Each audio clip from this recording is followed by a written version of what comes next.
Welcome to this video, guys. Today we are talking about a beautiful poem that is A Red Red Rose by Robert Burns. I believe you will enjoy listening to me for about a few minutes. Okay, let's get going. Here you can see the picture of the poet, right, Robert Burns in his young stage of life.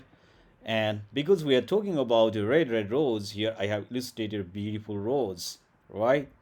Can you guess the symbolical meaning of rose? Guys, definitely you know it very well. A red rose symbolizes love, right? So we are talking about love today. Okay.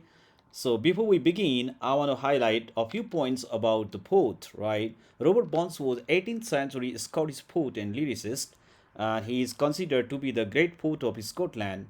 He lived in poverty and ill health all his life. He had a very short life, and he lived in the country, in a village. So he enjoyed living in the countryside. And we can consider Robert Burns as a romantic poet because he used simple language and he expressed love for nature as well as so his poems and lyrics are charged with his personal feelings and emotions, right? So moving ahead,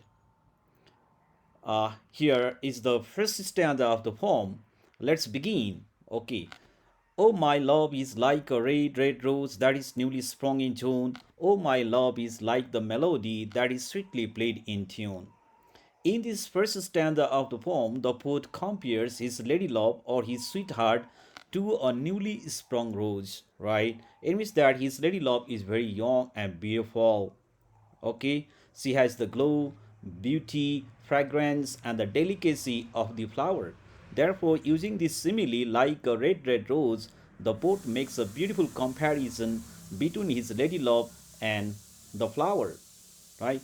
So likewise, he compares his lady love to the melody. Everybody knows if you play the guitar or a violin or any other musical instrument, you can make a beautiful piece of music and that soothes you, that touches the core of your heart, even if you are in a pensive mood, in a very sad mood, right? Listening to a piece of music or melody gives you a little bit solace or comfort, right?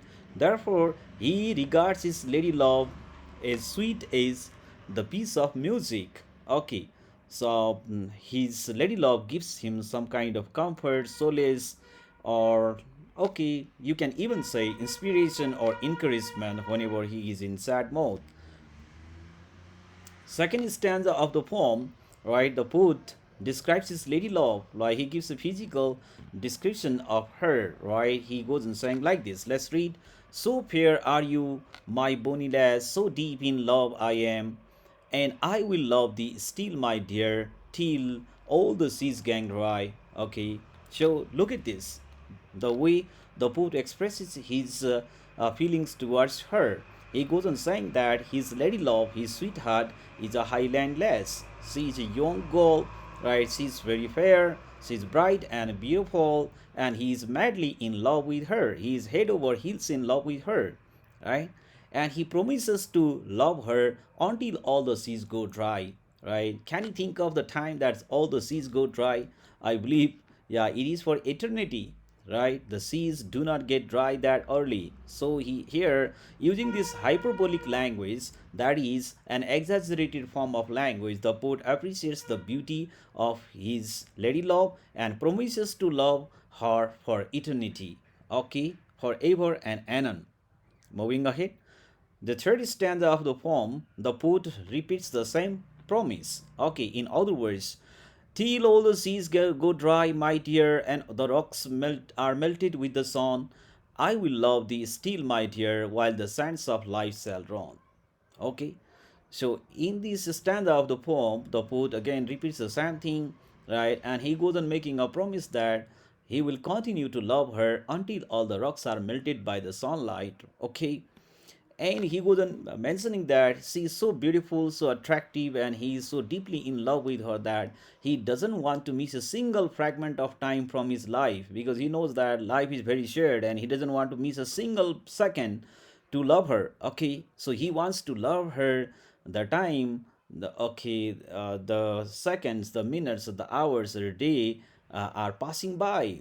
Okay, so this is the idea in this stanza of the poem. Look at the last stanza of the poem. In this last stanza, there is a kind of temporary separation, right? Because his lady love is going away from him, and he goes on saying like this: "And fare thee well, my only love, and fare thee well a while, and I will come again, my love, though it were 10,000 miles." What a beautiful presentation of feelings and emotion here.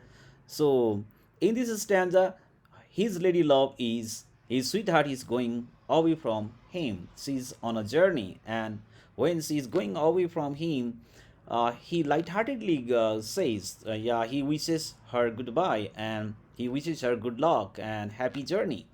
So it doesn't matter for him, right? Whether she's with him or she's far away with him, the intensity of his love doesn't differ here. So look at this quality. In the first two stanzas of the poem, we think that yeah, the poet's love is more like sensuous love. But when we read the last stanza of the poem, definitely he is taking love to the platonic level, right? So I believe everybody understands this thing. Platonic love can be also understood as spiritual love. Great Greek philosopher Plato has said that when you are truly, wholeheartedly, purely, passionately in love with a person, the physical proximity doesn't differ the intensity of your love. Okay, whether that person is close to you or far away from you, the intensity of your passions, your feelings do not become different. Okay, so here, happily he says goodbye to his lady love when she is making a journey for a while, right? I believe you have understood this matter. I want to present you the stanza-wise summary this way, okay?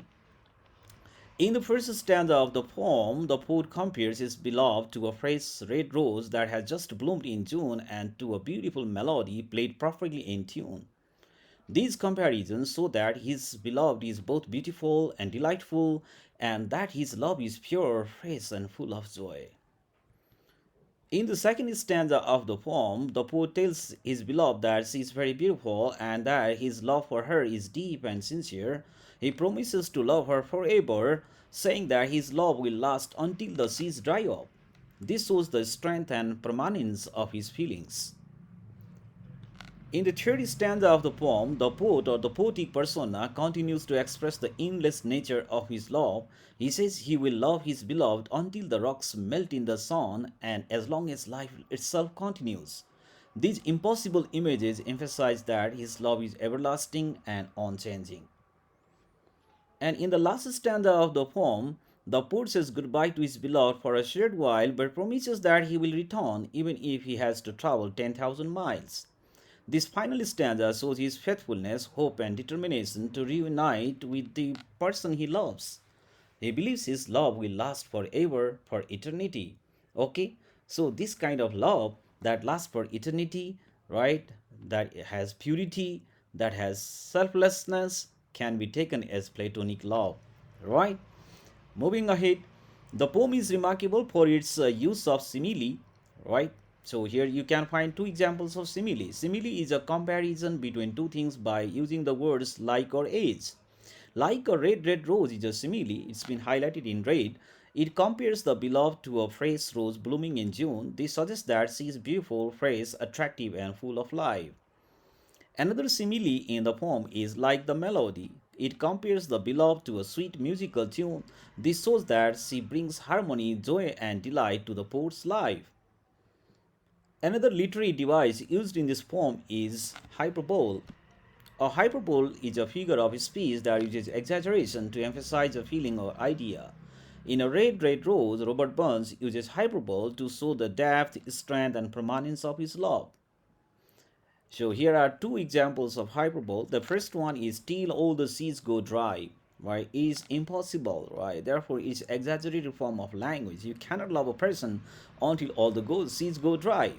The poet says he will love his beloved until all the seas dry up. This is impossible, so it is an example of hyperbole. It emphasizes that his love is endless. The next example is till the rocks melt with the sun. The idea that rocks will melt in the sun is another exaggeration. So it suggests that his love will last beyond the limits of nature. Okay.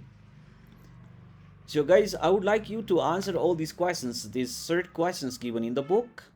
And thank you very much for listening to me. So, yeah, keep following me and subscribe my channel for further interpretation. Bye bye. See you.